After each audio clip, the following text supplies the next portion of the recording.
This week we read an essay by Craig Haslop that was titled Mainstreaming the Manosphere's Misogyny Through Effective Homosocial Currencies, exploring how teen boys navigate the Andrew Tate effect. So just in that title alone, there's a lot to break down here.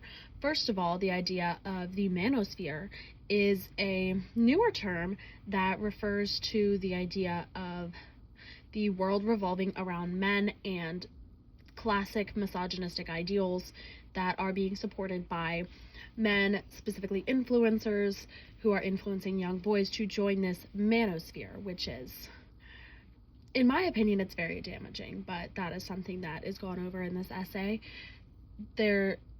Another part of this, just this title, is how teen boys navigate the Andrew Tate effect.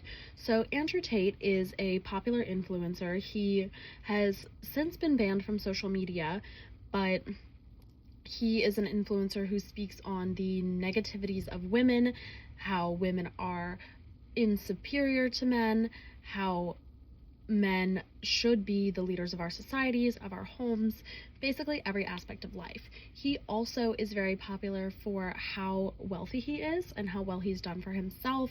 He shows a lot of photos of himself with expensive cars, expensive houses, traveling the world, and he makes it seem through his content that these things happened because of his ideals, and that putting down women and treating them as lessers in society is the way to become the ultimate man. So his main audience is young boys, 13 to 14-year-olds. So boys who have just become teenagers are just learning about manhood and what it means to be a man and trying to find their own identity. And he is targeting these boys for a specific reason, because they are still so easily shaped. So he first plays into their economic fears. He chooses these boys to tell that they need to have a certain level of success, and the ways that they need to achieve it are through his particular strategies.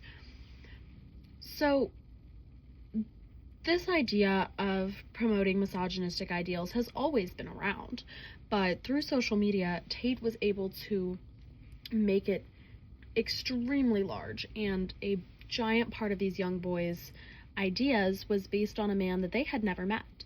And that's something that we haven't seen in the past generations. Of course, through television and newspaper, there were always celebrities, but every word Andrew Tate says, and of those words, what he wants publicized, can be seen by hundreds of thousands of teen boys and men in general, and it's extremely damaging.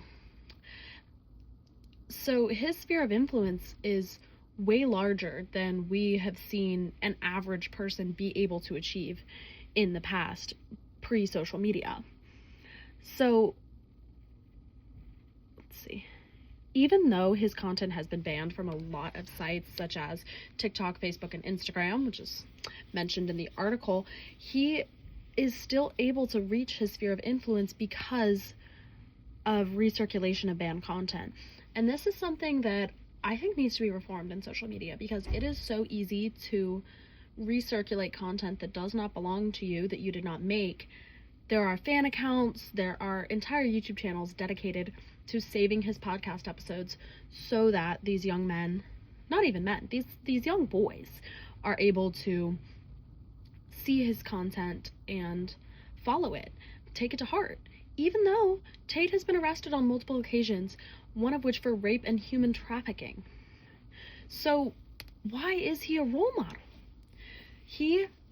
I believe he's a role model because he has perfected self-advertising. He has a perfectly curated image of who he is as a person, and how he's able to portray that image to an audience is extremely well done. He also has cracked the code that controversy equals attention. We spoke about this with Logan Paul. He knows that the crazier, the wilder an idea or a take is, the more attention it gains.